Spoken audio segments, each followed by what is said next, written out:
Halo pemirsa, apa kabar Anda hari ini? Senang sekali saya Raden Madlias dapat kembali menemani Anda dalam sebuah program talk show inspiratif. Ini dia Bincang Sehati.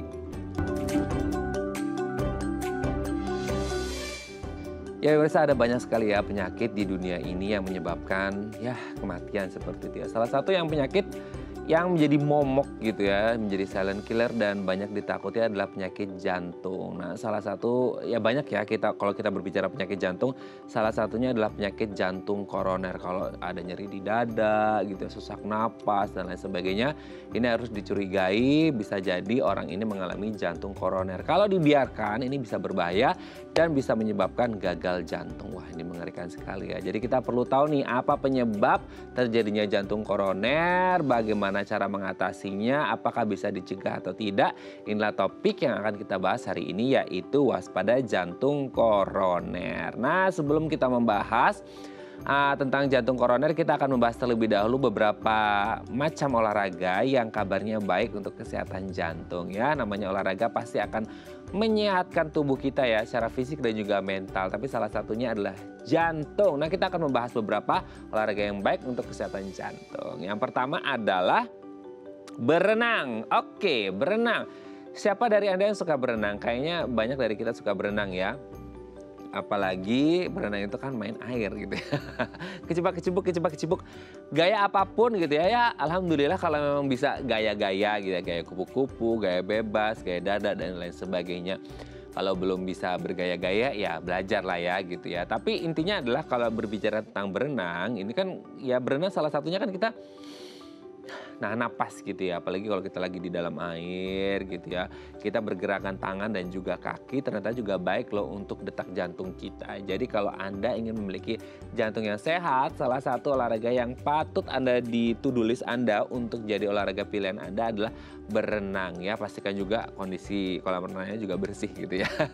Oke, kita lanjut yang kedua pemirsa.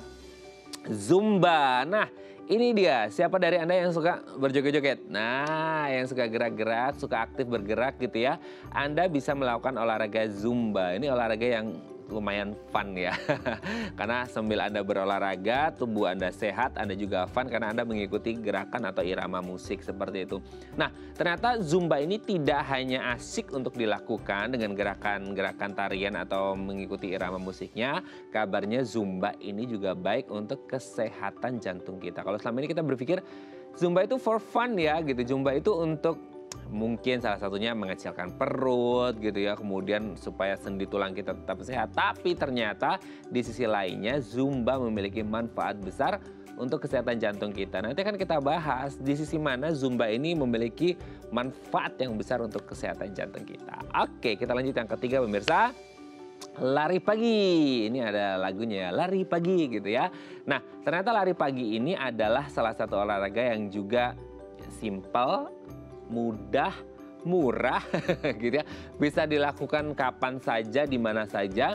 Dan pastinya juga baik untuk kesehatan jantung. Nggak perlu ribet-ribet beli alat apa, pergi kemana gitu ya. Cukup di kompleks perumahan kita. Atau kalau nggak di perumahan, dia di kampung gitu ya. Apalagi masih pagi gitu ya, lari pagi. Itu seger banget udaranya.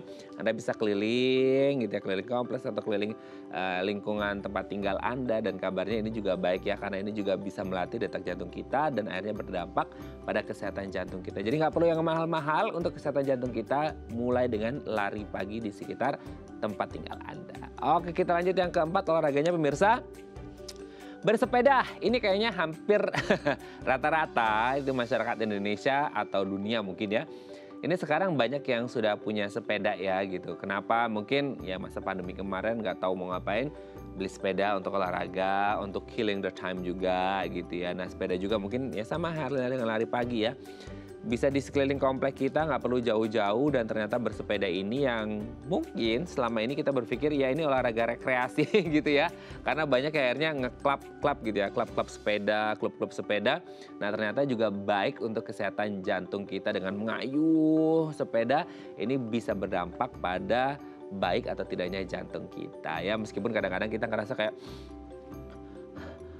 ngos-ngosan gitu ya habis sepedaan, tapi ternyata baik loh untuk kesehatan jantung kita. Oke, kita lanjut yang terakhir, yang kelima pemirsa. Yoga. Nah, ini kalau kita pikir yoga itu kayaknya olahraganya bikin ngantuk gitu ya.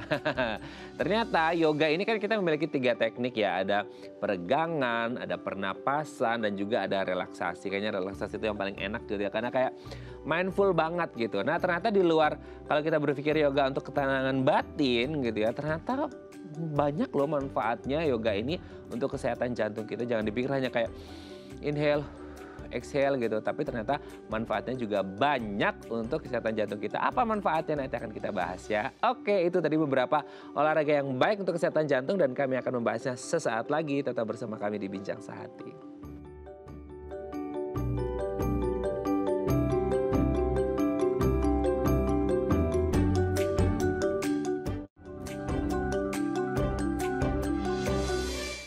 Baik, karena masih bersama kami di Bincang Sehati. Tadi di segmen sebelumnya kita sudah membahas beberapa macam olahraga yang baik untuk kesehatan jantung. Nah kali ini kita akan klarifikasi.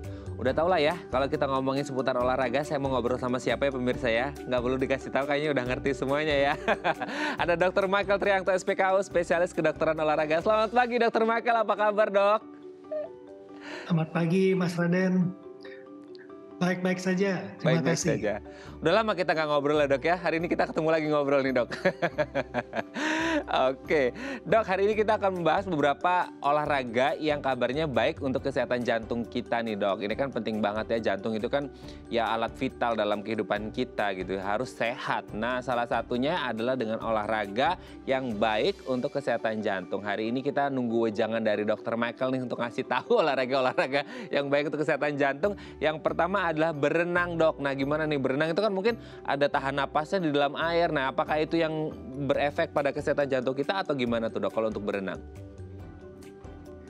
Baik Mas Raden, jadi sebelum kita masuk kepada pembicaraan masing-masing cabang olahraga, mungkin saya perlu menjelaskan dulu latar belakang kenapa olahraga yang kita akan sebutkan nanti itu mempunyai dampak positif bagi kesehatan jantung kita.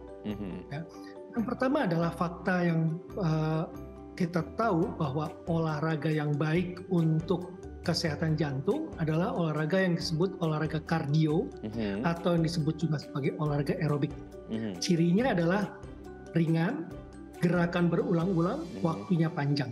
Ya, nah ini adalah fakta pertama.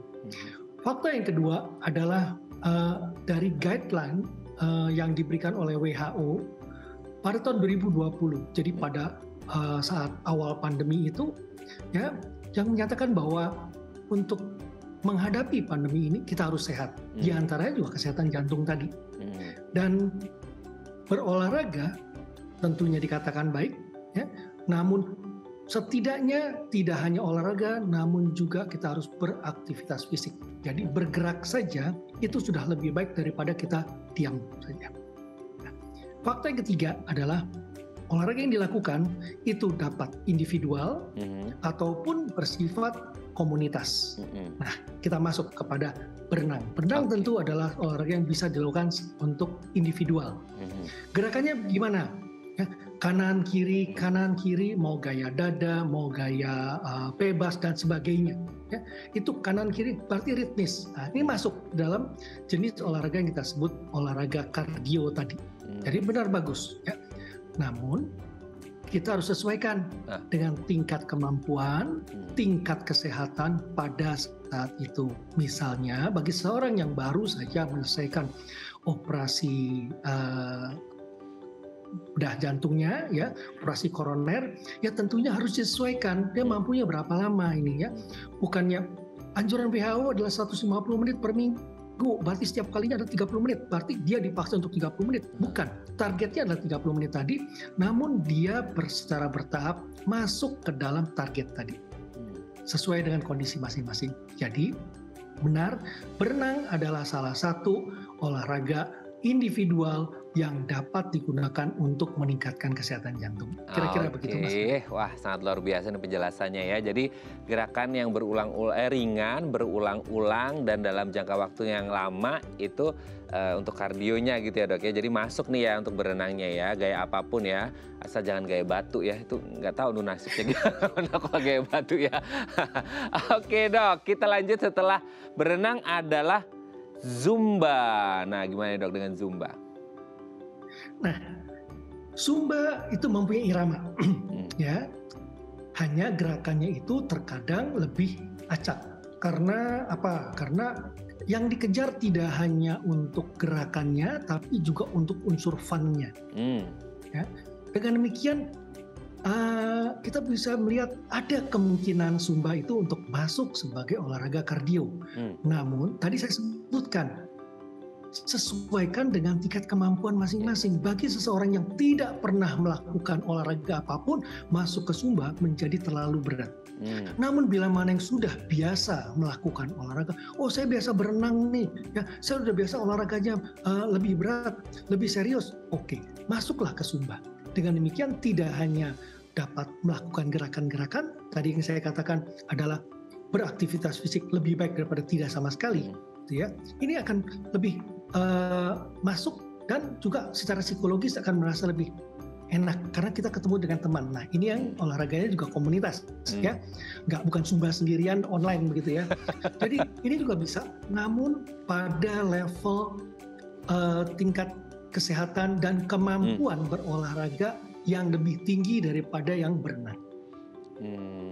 Oke. Kira-kira gitu Mas. Oke, berarti Zumba ini masuk karena gerakannya ada yang diulang-ulang juga gitu ya Dok ya? Nah gerak-gerakan dance Ada, gitu ya? ya betul. Oke, setelah Zumba adalah lari pagi. Nah ini kalau kata Bang Roma ya, lari pagi.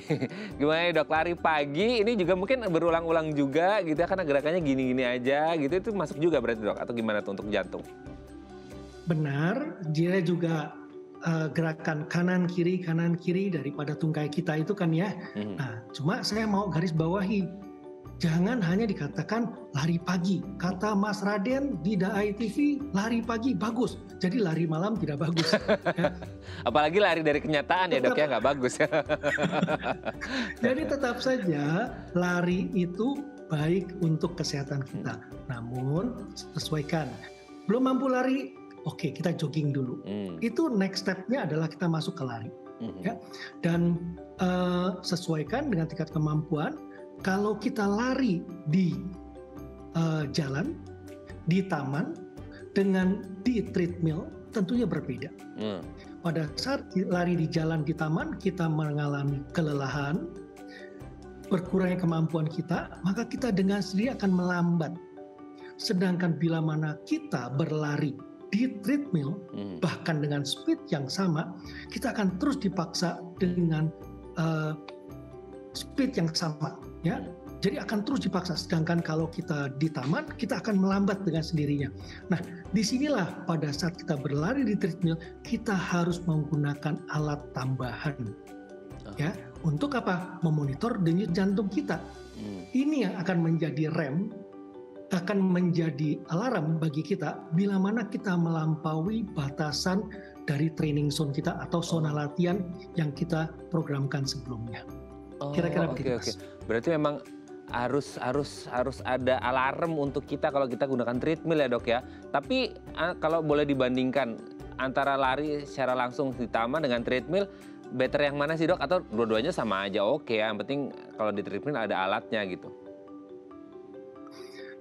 Masing-masing mempunyai plus dan minus, ya. Jadi kita lebih mudah, lebih murah, dan lebih nyaman umumnya kalau kita berlari di luar ruang, taman, jalan, dan sebagainya. Mengapa? Karena pada saat itu kita tidak hanya terpaku pada dinding, kita hanya tidak terpaku pada TV kita, ya.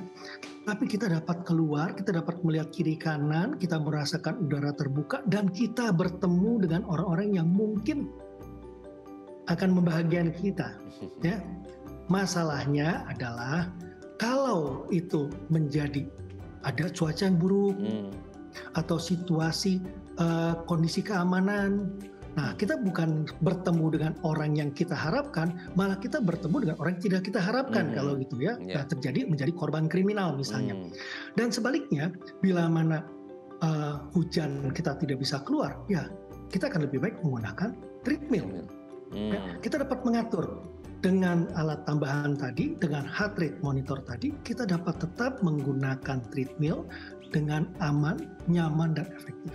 Ya, dua-duanya akan mempunyai nilai yang positif dan negatif. Kira-kira begitu. Oke, tidak ada yang lebih, tidak ada yang kurang. Apalagi kalau di luar ya, tadi bisa ketemu orang yang membahagiakan, atau bisa ketemu orang yang membahayakan, atau bisa ketemu jajanan yang membahayakan ya dok ya. Niatnya mau sehat malah ketemu jajanan. Aduh, nggak jadi sehat. Oke dok, selanjutnya bersepeda. Nah gimana nih dok, bersepeda dengan kesehatan jantung? Oke, bersepeda zaman sekarang tentunya berbeda dengan sepeda zaman dulu waktu saya kecil dan sebagainya ya. Sepeda sekarang loh ada yang lebih mahal daripada motor gitu ya. Iya, udah secara rumah ya dok ya. Iya, ya mau yang semahal apapun ada gitu ya. Jadi terkadang bersepeda itu bukan untuk kesehatan, tapi lebih kepada untuk mengikuti tren gitu ya. Nah, saya harapkan bersepeda ini tetap baik untuk kesehatan kita ya. Kita boleh mengikuti tren, tapi kita juga harus menjaga kesehatan dengan apa yang telah kita miliki tadi. Sepeda gerakannya kanan kiri sesuai dengan fakta yang saya katakan tadi, ini bagus buat olahraga kesehatan jantung atau disebut olahraga aerobik ya. Nah, perbedaannya adalah kita mau tidak mau harus melakukannya outdoor. Ya. Dengan demikian ada yang datar, ada yang menanjak, ada yang menurun. Nah, ini yang menjadi ujian bagi jantung kita untuk mampu tidak melakukan itu. Nah, terkadang ini menjadi challenge yang melampaui batasan kemampuan. Untuk itu, tolong ketahuilah tingkat kemampuan kita. Dan bila mana kita melakukan secara komunitas, karena bersepeda itu jarang orang sepeda sendirian gitu ya. Kecuali saya dok ya. Somai, gitu ya. Nah, jadi dengan demikian kita terkadang mengikuti irama dari teman kita satu komunitas tadi. Hati-hati, bahaya ya. Jadi bagi komunitas bersepeda, tolong siapkan guard ya, yang jaga itu untuk yang speednya, yang tingkatnya advance, tingkat yang sudah oke, atau tingkat pemula, itu jangan disamaratakan. Ya, selalu ada yang mendampingi. Dengan demikian, keamanan dari komunitas tadi pada saat berolahraga bersepeda akan terjaga. Kira-kira begitu, Mas. Oke, jangan sampai yang satu udah sampai Jawa Timur, ini baru Jawa Barat yang yang pemulanya tadi ya, newbie masih soalnya. Oke dok, yang terakhir yoga. Nah hubungannya dengan kesehatan jantung gimana nih dok? Nah, kalau dikatakan yoga itu olahraga aerobik, jelas bukan. Ya, kenapa? Karena tidak ada gerakan kanan kiri. Memang ada ya gerakan warrior ya, kanan, warrior one, warrior two dan sebagainya seperti itu ya, kanan kiri. Namun tidak ritmis sebagaimana sepeda, berenang ataupun lari ya. Namun bagi orang-orang tertentu, tadi saya katakan faktanya di awal tadi, kalau yang tidak bisa bergerak atau tidak punya waktu untuk bergerak, yoga ini cukup baik untuk dilakukan karena lebih baik beraktivitas fisik daripada tidak sama sekali. Ya. Dengan alasan tertentu, mungkin orang yang tadi belum bisa dia melakukan jogging atau lari atau bersepeda bahkan, ya, tapi di rumah dia dapat memulai dengan yoga. Dan jangan lupa, yoga juga akan melakukan peregangan. Yoga juga akan melakukan penguatan otot. Ya. Dan satu lagi, pose-pose yoga tertentu, misalnya headstand, itu yang paling ekstrim, ya, atau head to toe, ya, di mana kita harus membungkuk, meraba lantai, ya, mendekatkan kepala kita ke arah jari-jari kaki kita atau jempol kaki kita, head to toe itu berarti kita akan melatih jantung kita untuk melawan gravitasi. Jadi untuk tingkat awal tentunya ini dapat dipergunakan untuk melatih jantung kita. Namun setelah kita lebih mampu, kita mempunyai waktu yang lebih cukup, kita mempunyai peralatan yang lebih mumpuni, nah disitulah kita dapat berpindah dari yoga ke yang lain. Kira-kira begitu, Mas. Oke, ini penjelasan sangat luar biasa. Semoga jantung kita sehat terus ya. Apalagi sudah dengerin wejangan dari Dr. Michael tadi. Terima kasih Dr. Michael. Semoga jantung kita sehat selalu. Dr. Michael dan keluarga juga sehat-sehat terus ya dok ya. Terima kasih dok sudah berbagi. Selamat pagi, selamat kembali beraktivitas dok. Oke pemirsa, selanjutnya kita akan membahas tema kita hari ini waspada jantung koroner. Bagi Anda yang punya pertanyaan boleh di 021 290 3244 atau DM Instagram kami di @dafamily. Kami akan kembali sesaat lagi.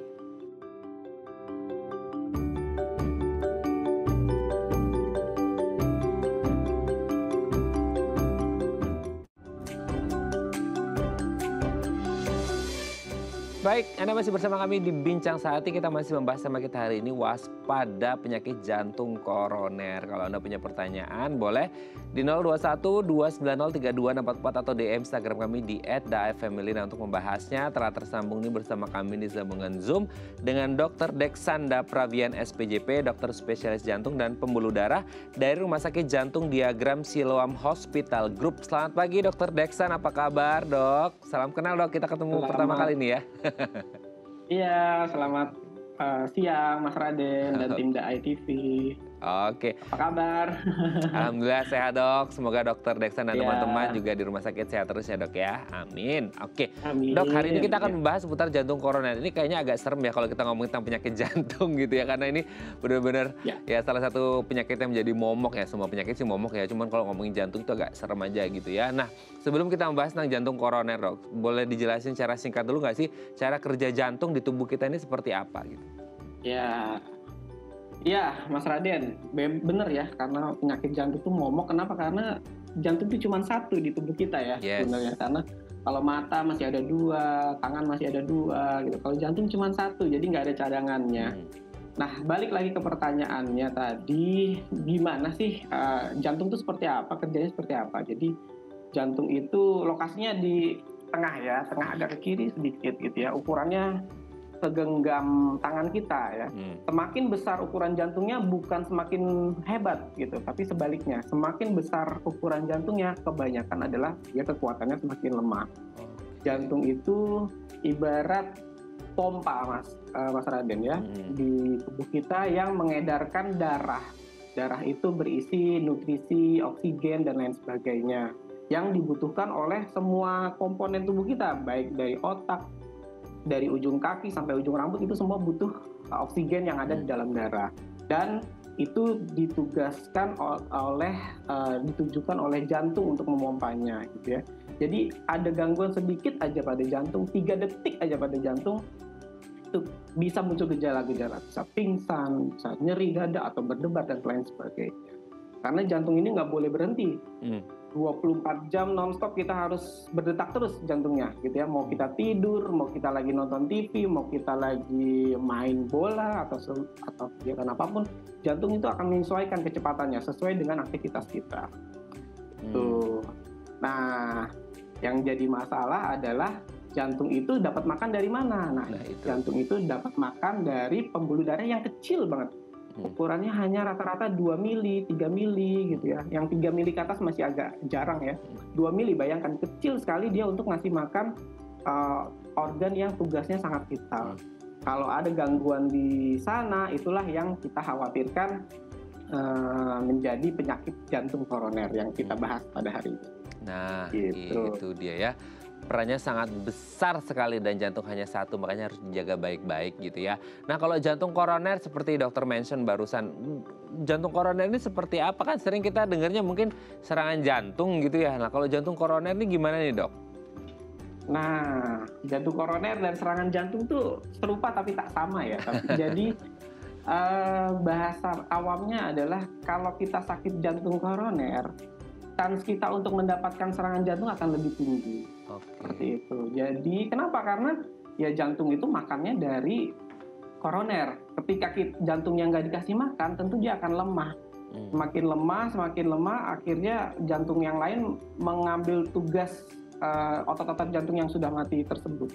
Kerja jantung makin berat. Kalau dia sudah kolaps, tidak mampu lagi, ya tentu akan serangan jantung. Itu. Nah, biasanya penyakit jantung koroner ini bukan tiba-tiba, Mas Raden. Jadi dia itu sebenarnya sudah ditabung dari sekitar 5 atau 10 tahun sebelum seseorang terkena serangan jantung gitu. Jadi biasanya untuk orang yang serangan jantung itu dia 5-10 tahun sebelumnya itu sudah menabung gitu. Jadi memang pas serangan ini adalah dia mengambil panennya gitu. Jadi sudah mulai ada pembentukan atau kerusakan dari dinding pembuluh darah gitu. Jadi dinding pembuluh darah koroner itu dia harusnya mulus, tidak ada lekukan, tidak ada benjolan, tidak ada penyempitan gitu. Tapi dengan berjalannya seiring waktu, didukung dengan gaya hidup tidak sehat, ditambah faktor genetik, merokok dan lain sebagainya, itu faktor-faktor tersebut akan merusak kelenturan dari dinding pembuluh darah. Gitu. Ketika dinding pembuluh darah sudah rusak, tidak elastis lagi, maka masuklah lemak-lemak jahat ke dalam dinding bagian bawah pembuluh darah tersebut. Makin lama dia seperti foam nantinya akan menggendut dan makin menyempitkan lumen dari pembuluh darah koroner tersebut. Akhirnya dinding pembuluh darah makin bentuknya tidak karuan, tidak lentur, menyempit, dan nanti alirannya terganggu. Itu yang bikin penyakit jantung koroner, dan suatu saat kalau itu pecah bisa jadi serangan jantung. Oke. Nah, oke. Ini sangat jelas sekali ya, jantung koroner ini seperti apa yang ya kalau tidak ditangani dengan baik bisa berakhir pada serangan jantung. Nah, ada yang bilang, Dok, iya bukan doa sih, coba ini mematikan gitu, jantung koroner itu mematikan. Itu tanggapan dokter bagaimana? Maksudnya secara medis memang terbukti bahwa jantung koroner ini mematikan, atau kecuali kalau case by case-nya dia jadinya ke serangan jantung, itu yang mematikan gitu, atau gimana tuh, Dok? Iya.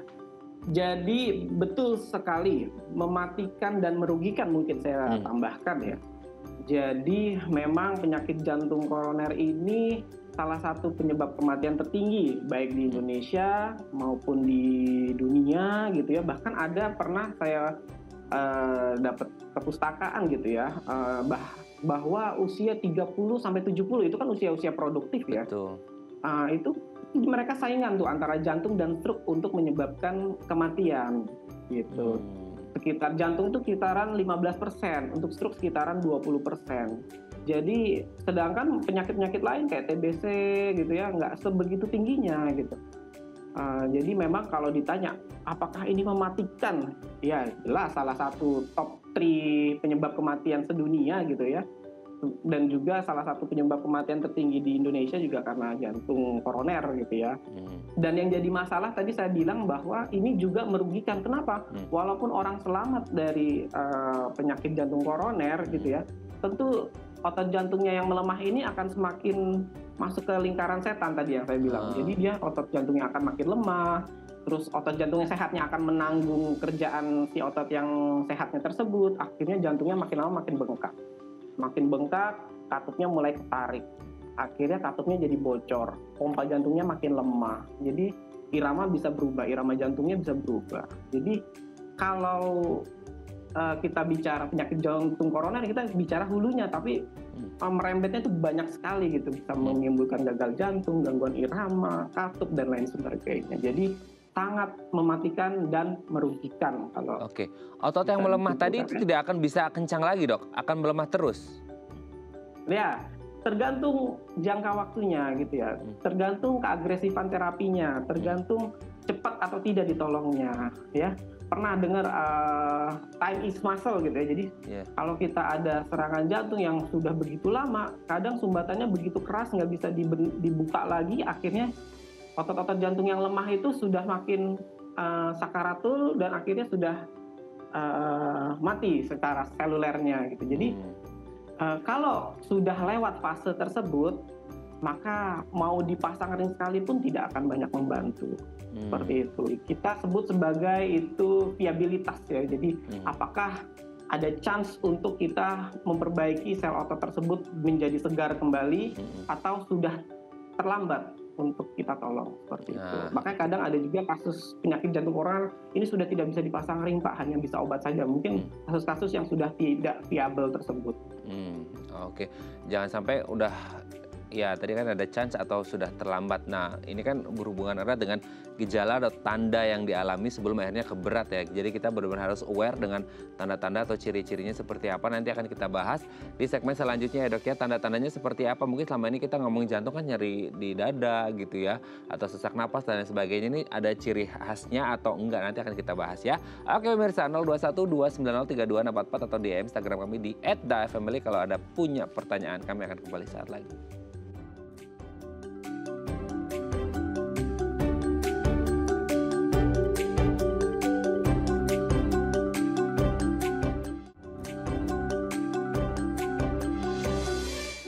Baik, Anda masih bersama kami di Bincang Saat ini. Kita masih membahas tema kita hari ini, waspada jantung koroner. 021 290 3264 atau DM Instagram kami di @daefamily kalau ada punya pertanyaan. Kita masih bersama dengan Dr. Deksanda Pravian SPJP, dokter spesialis jantung dan pembuluh darah dari Rumah Sakit Jantung Diagram Siloam Hospital Group. Oke dok, kita lanjut lagi. Tadi kan di segmen sebelumnya Dr. Deksan sempat mention ya masih ada chance nih, atau wah ini udah telat gitu, mau dipasang ring juga udah nggak sempat. Nah ini kan ngomong ada change, ada kesempatan atau udah telat gitu ya.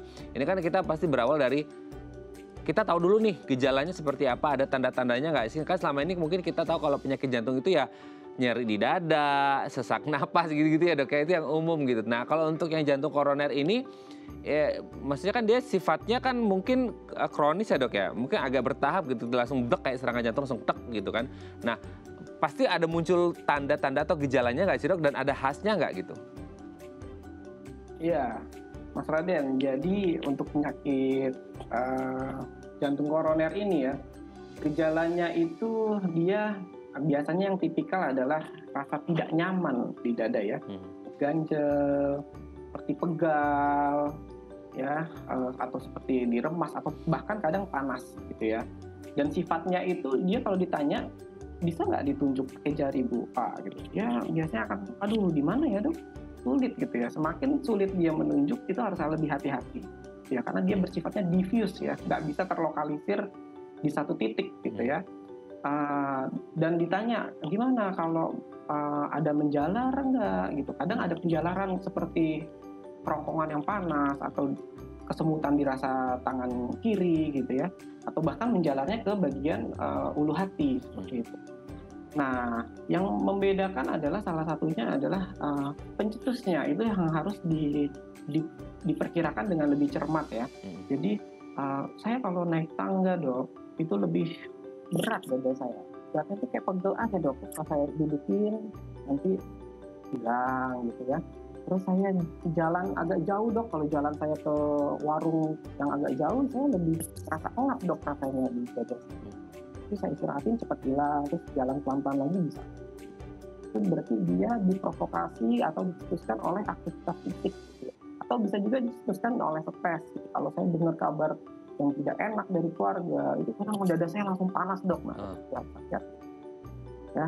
Dan satu lagi karakteristik ketiga adalah tadi ya gejalanya, dicetuskannya, sama yang ketiga adalah dilegakannya oleh apa, direlief oleh apa gitu. Biasanya diistirahat, dengan dia istirahat dia lebih enak. Atau yang lebih spesifik lagi adalah kalau ada obat ya, salah satunya di bawah lidah gitu ya, kalau dikasih itu lebih enak kan, itu harus justru lebih hati-hati bahwa memang karena curiga dari sumbatan koroner.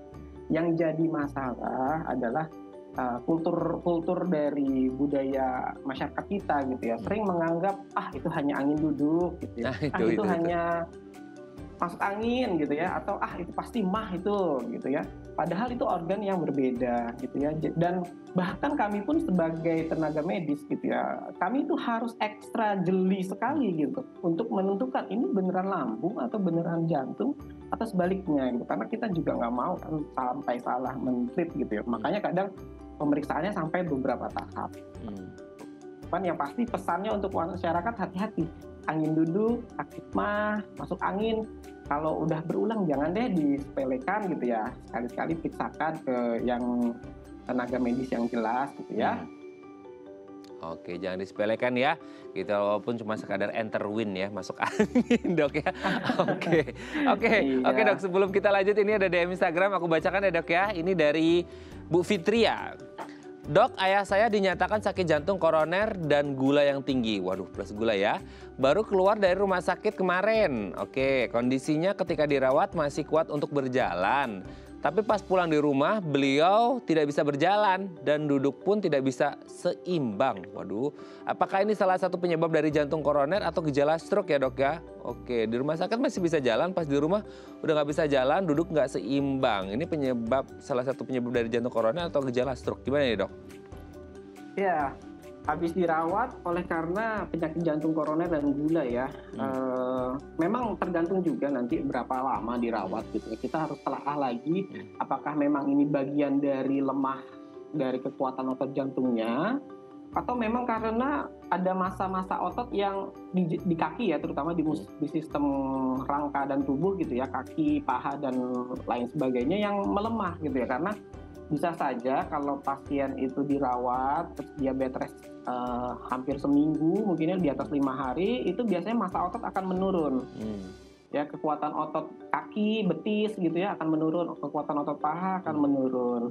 Jadi itu kita sebut sebagai bahasa medisnya deconditioning ya. Jadi penurunan kebugaran oleh karena masa otot yang menurun gitu.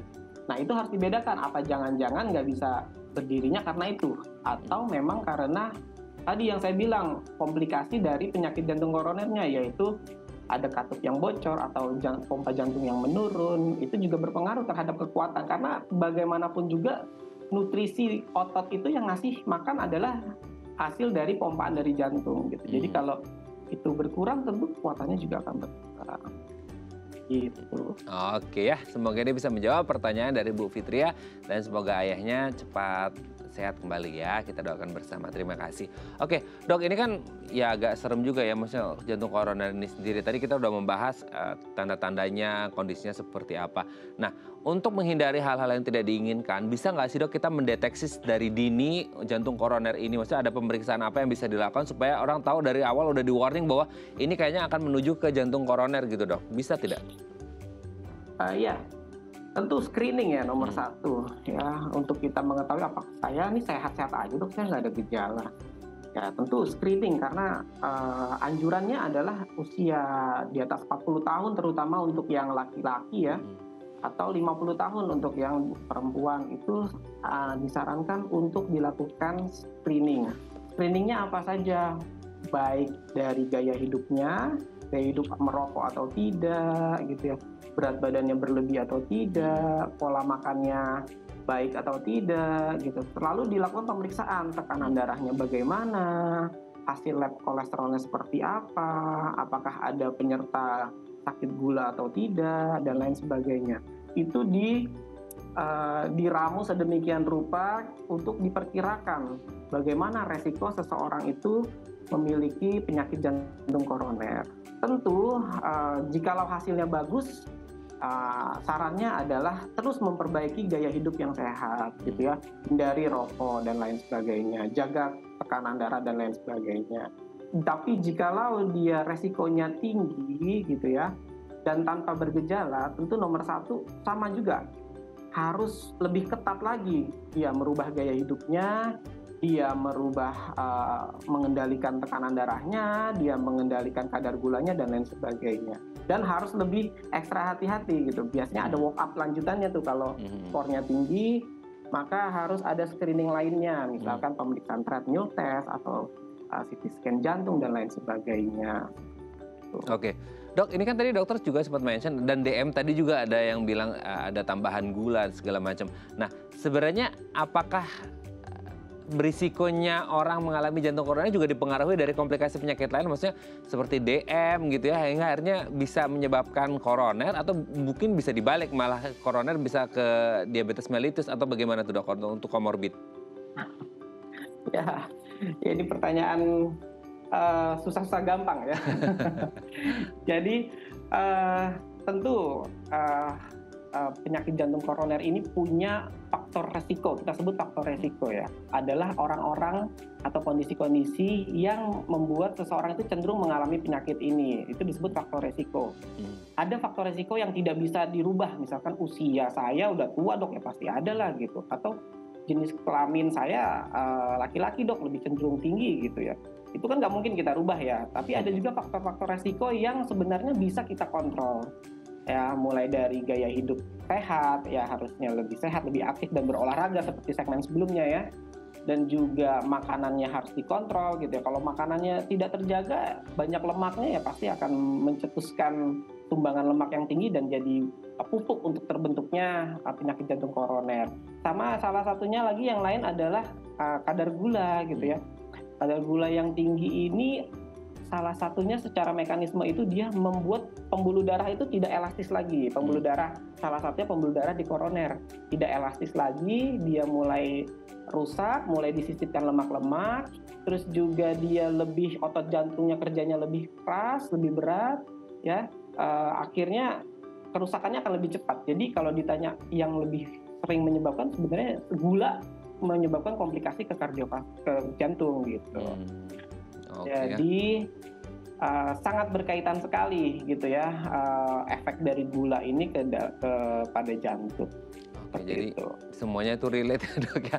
Berarti memang benar-benar ya lifestyle ya, pola makan, pola istirahat dan lain sebagainya itu harus benar-benar sehat ya. Karena ternyata jantung tidak, terutama koroner gitu ya, tidak berdiri sendiri, juga bisa dipengaruhi dari gula dan lain sebagainya. Oke dok, nanti kita akan lanjut lagi di segmen terakhir ya dok ya. Oke pemirsa, 0212903244 atau DM Instagram kami di @dafamily. Kalau Anda punya pertanyaan, kami akan kembali saat lagi.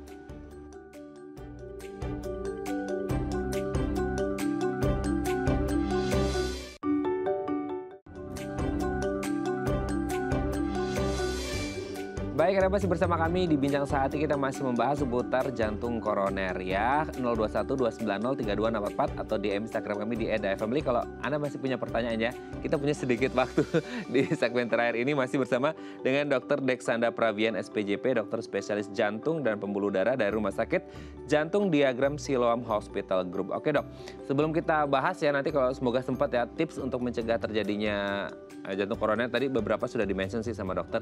Kita mau bahas dulu pengobatannya dok. Nah pengobatan ini kan kalau orang ngomongin jantung pasang pen segala macam gitu. Tapi maksudnya kalau untuk jantung koroner, sebelum akhirnya plan Z-nya gitu ya, plan A-nya awal dulu apa sih dok? Gitu kan tadi kita udah ngomongin deteksi dini juga. Kalau udah dideteksi dini udah ketahuan apa yang harus dilakukan.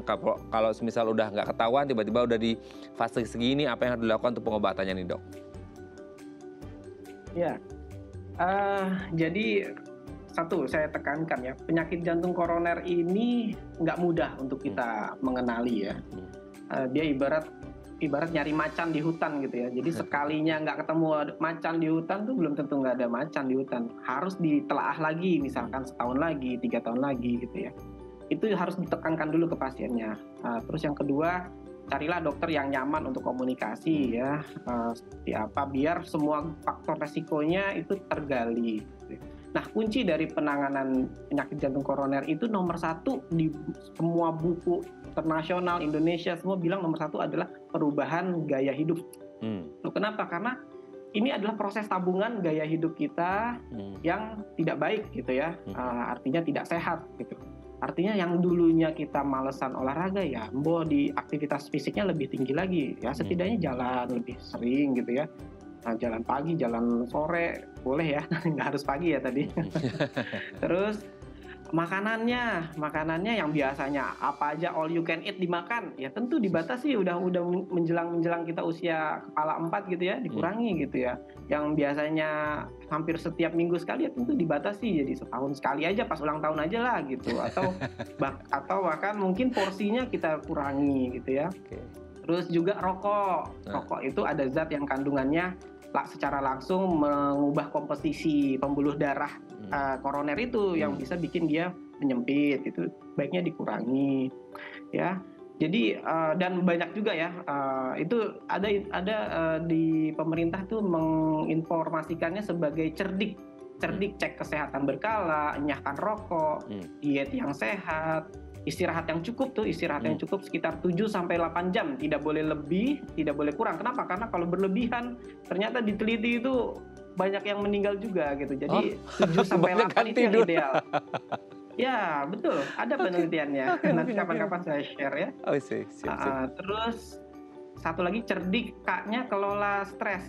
Stresnya itu maksudnya stresnya itu harus kita hadapi ya. Sebenarnya stres kan nggak mungkin kita hindari ya, harus kita hadapi dengan baik gitu ya.